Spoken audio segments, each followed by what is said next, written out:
Prazer, eu me chamo Leonardo Vidigal, sou orador-mestre do Senatus, Sociedade de Debates da UFMG, e eu vim aqui hoje para a gente poder tratar um pouquinho sobre a nossa principal forma de engajamento e de comunicação dentro do PS, a sua voz e fala. Sua voz e fala são a ferramenta mais intuitiva quando a gente para pensar sobre a forma que a gente está olhando para o outro e se comunicando, e querendo passar uma mensagem, transmitir um conhecimento específico ou simplesmente tendo uma conversa. E essa é a característica principal que a gente quer exercitar aqui dentro desse módulo de Public Speaking. Ok, mas o que é a voz e fala, esse elemento tão ambíguo, esse elemento que parece falar sobre tantas coisas ao mesmo tempo, e sobre como que a gente consegue de fato utilizá-la e deixá-la melhor? A gente tem alguns critérios específicos, que eu vou passar por todos eles ao longo desse módulo, que vão explicar direitinho para vocês quais são os principais subcritérios que a gente utiliza na voz e fala, como a gente avalia uma voz e fala de boa qualidade e que consegue de fato acrescer o seu discurso, e também passar um pouquinho sobre como que esse critério específico ele se conecta com os outros critérios que a gente usa para julgar dentro do Public Speaking. O primeiro deles é a questão de volume. A sua voz e fala ela tem que ser sempre audível, ela tem sempre que ser bem fácil de escutar, para que as pessoas consigam não ter que se esforçar para conseguir entender seu discurso. Junto com a capacidade de ser audível, uma boa voz e fala é aquela que também tem uma boa dicção. As palavras, a gente se atropela pouco nelas, a gente consegue manter uma boa capacidade comunicativa, conseguindo falar cada um dos termos sem que se atropele demais. Para isso é importante a gente ter um controle de velocidade também, por óbvio, mas principalmente de forma que você seja compreensível. Esses dois elementos são o que tornam uma voz e fala média. Uma voz e fala mediana, que não perde pontuações ou que não perde ponto dentro da escala de avaliação, é aquela que consegue ser percebida com facilidade e consegue ser engajada com facilidade.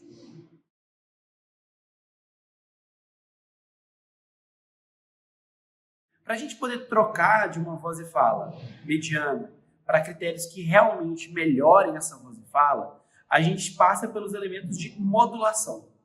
Modulação é como a sua voz fica inteligente, ela fica engajada. É os critérios que fazem com que a sua voz e fala fique um elemento que ajude o seu discurso a parecer cada vez melhor. Para modular bem o seu discurso, a gente tem algumas formas diferentes. A primeira que eu quero tratar é sobre volume. Meu discurso ele pode aumentar e abaixar de volume. E isso altera a percepção do sentimento que eu estou tendo naquele momento. É muito clássico, por exemplo, que a gente tenha discursos que sejam revolucionários, ou que eu quero incitar as pessoas a fazer alguma coisa, principalmente na questão dos cenários.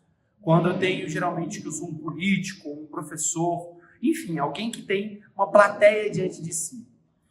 Para as variações de volume, eu posso colocar minha voz muito aqui em cima. Eu vou falar muito alto e isso vai dar a impressão de que eu estou deixando muito claro o sentimento fervoroso que eu estou tendo. Eu posso usar isso para fazer uma modulação de raiva. Então, eu vou falar muito aqui em cima porque eu estou com muita raiva. Igualmente, eu posso modular para baixo.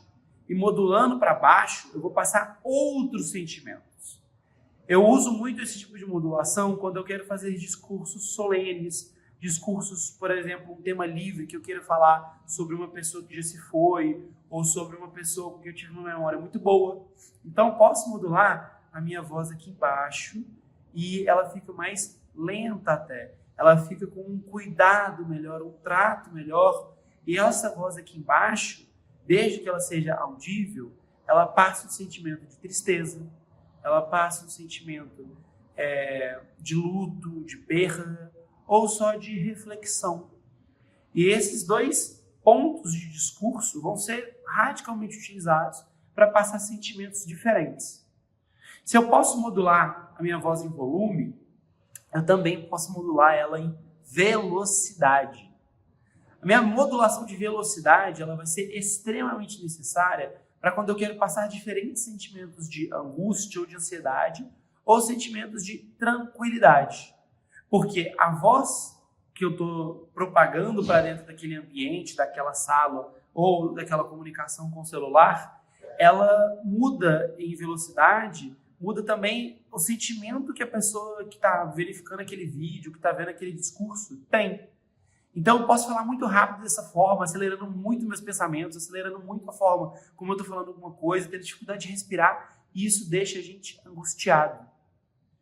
Eu também posso falar muito devagar, dessa forma bem pausada, e isso me passa a sensação de tranquilidade, de que o que eu estou falando é para ser apreciado.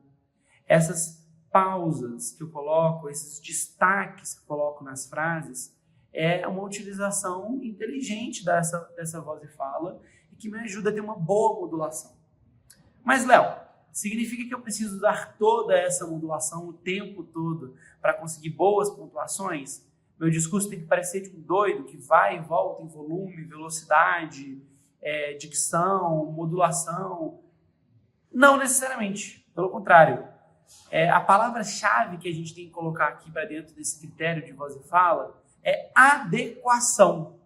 Discursos mais ferozes, ou que querem passar uma ideia mais de raiva, ou que querem passar sentimentos mais intensos, vão ter que se adequar melhor a uma voz e fala que seja mais intensa, que talvez seja mais rápida, que talvez tenha um volume muito mais alto. E já em contrapartida, discursos que queiram ser mais solenes, mais delicados, eles vão ter outra percepção de o que é uma voz e fala adequada. Portanto, o truque para que você possa ter uma boa voz e fala dentro dos seus critérios, quando estiver fazendo o seu PS, é com certeza pensar, primeiro, eu estou audível, eu estou com uma boa dicção, eu estou sendo uma pessoa compreensível, é tranquilo seguir o meu discurso? Segundo, essas modulações que eu estou aplicando, elas são o ideal, elas são de acordo com o que o orador deveria estar discursando nesse exato momento, ou de acordo com o que o público esperaria de ver? É claro que essas duas formas que eu coloco, as modulações, não são a única forma que eu tenho de construir um bom discurso, no final das contas.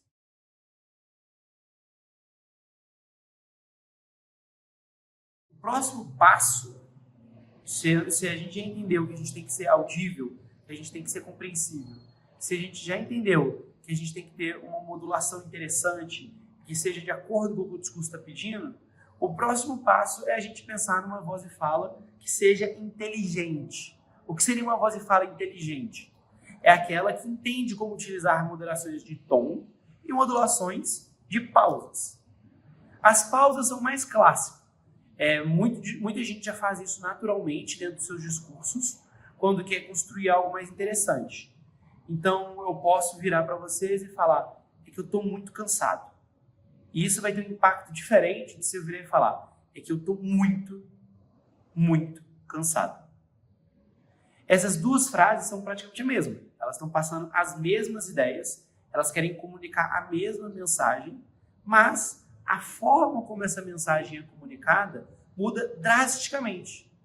A forma como eu estou destacando um elemento específico do texto faz com que a plateia que estiver vendo agora, as pessoas que estiverem vendo agora esse vídeo, engajem com essa frase de uma forma diferente, entendendo que eu quero destacar que eu estou muito mais cansado que o normal, ou que eu quero deixar claro que isso é o meu estado de espírito atual e que isso é uma coisa importante que não pode ser esquecida.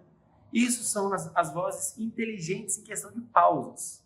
E tem que tomar cuidado, tem que tomar muito cuidado para o seu discurso não parecer todo picotado. Então, pausas não são feitas para serem utilizadas o tempo todo. Você tem que olhar para a estrutura do seu discurso, olhar para a estrutura do seu texto e pensar, essa daqui é um bom momento para eu colocar uma pausa? Uma boa forma de treinar isso, inclusive, é conversando no espelho, conversando no dia a dia.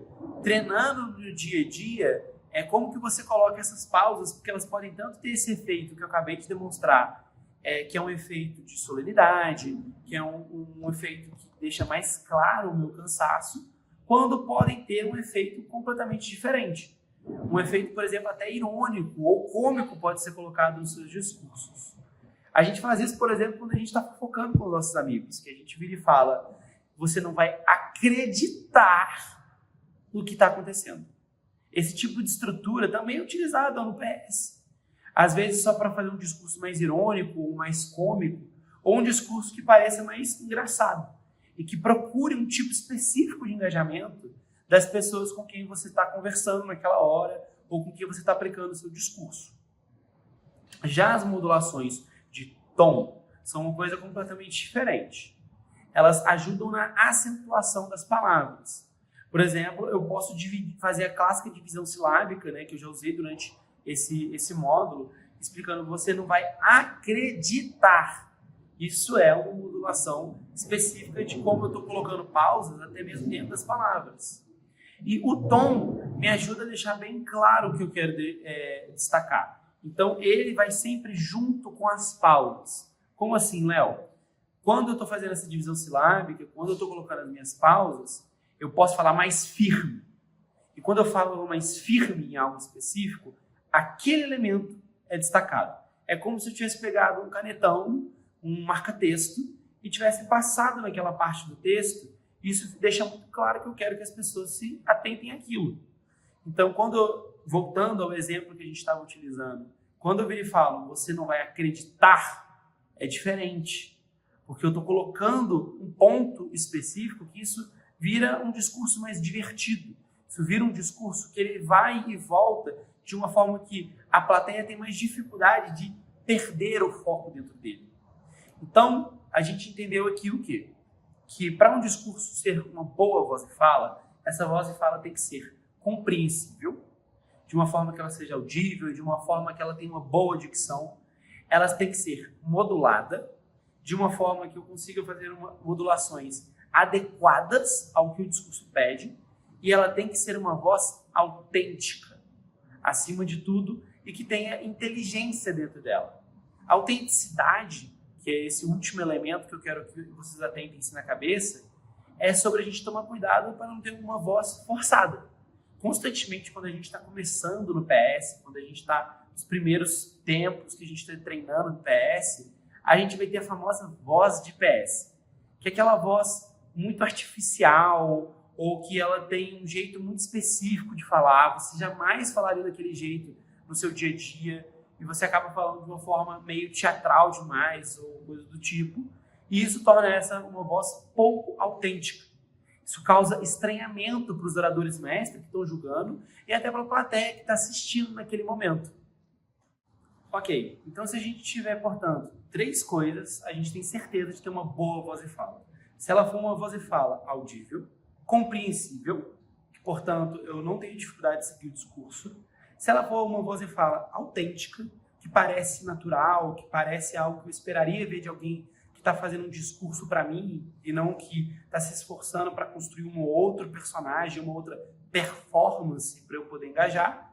E, por fim, se ela for modulada e inteligente, tendo, portanto, elementos que deixam ela muito adequada em qual sentimento eu estou querendo transparecer e qual sentimento eu estou querendo colocar de cores naquele discurso.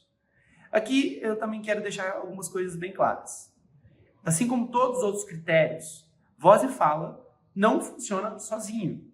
Ela ajuda também de alguma forma para que você tenha contato e que a gente aumente a qualidade dos outros critérios. Por exemplo, cada conteúdo específico que eu escolher para um discurso, seja uma memória, uma frase, uma notícia ou qualquer outra coisa do tipo que me ajude a contar a história que eu quero contar, para me ajudar no meu storytelling, ela vai ter um sentimento específico que ela deseja. E, portanto, uma voz e fala adequada faz com que conteúdos pareçam mais relevantes ou que conteúdos que a gente está utilizando para poder contar a nossa história pareçam, inclusive, mais engajativos. Eu posso pegar uma voz e fala de qualidade para ela destacar estruturas dentro do meu texto, para deixar bem claro quando eu saí do início do meu texto para o meio e do meio para o final. Elas ajudam na escalada do discurso. Uma voz e fala inteligente, uma voz e fala de qualidade, ela te ajuda a denotar bem certinho para quem está assistindo aquele discurso quais são as determinadas partes do seu texto. Inclusive, seja variando, se modulando sobre o sentimento que ela está passando, seja variando em volume ou velocidade, para deixar bem claro que a gente está chegando numa parte mais alta, ou maior do discurso, por exemplo. A voz e fala, ela também me ajuda, a boa voz e fala, me ajuda com a minha linguagem não verbal. Porque ela me ajuda a pegar determinados gestos que às vezes nem teriam tanto destaque e têm mais significado. Seja com as pausas, porque quando eu aplico uma pausa no meio do discurso, isso faz com que, inevitavelmente, o gesto que eu estou colocando ali pareça mais significativo, assim como me ajudando a mostrar como a minha utilização do espaço é importante. Afinal de contas, quando eu me aproximo, a minha projeção de voz fica mais fácil, mais alta. Quando eu me afasto, eu tenho que falar mais alto para compensar também. Essas variações que a voz faz para dançar com a sua linguagem não verbal, seja nas suas expressões faciais, seja na sua utilização do espaço, seja na sua utilização de gestos, isso também te ajuda a crescer dentro desses critérios. E, por fim, o engajamento, que é a palavra-chave que eu estou usando ao longo de todo esse módulo. O engajamento seu tende a aumentar quando a sua voz e fala, ela parece engajativa. Ou seja, quando ela parece algo que, para eu acompanhar, ela me dá estímulos diferentes para prender minha atenção, variando constantemente e, principalmente, parecendo natural. É essa voz e fala que a gente tende a acompanhar mais, inclusive no nosso dia a dia. Afinal de contas, aquela voz plana que a pessoa está falando desse jeito constantemente, é uma voz que a gente não engaja. Agora, essa voz que é mais clara, mais audível, essa voz que tem variações sobre a minha tonalidade que eu estou colocando no meio das palavras, ou que tem variações de velocidade, de volume, essa é a voz e fala que fica mais fácil prender a sua atenção e te manter dentro daquele texto, te manter engajado.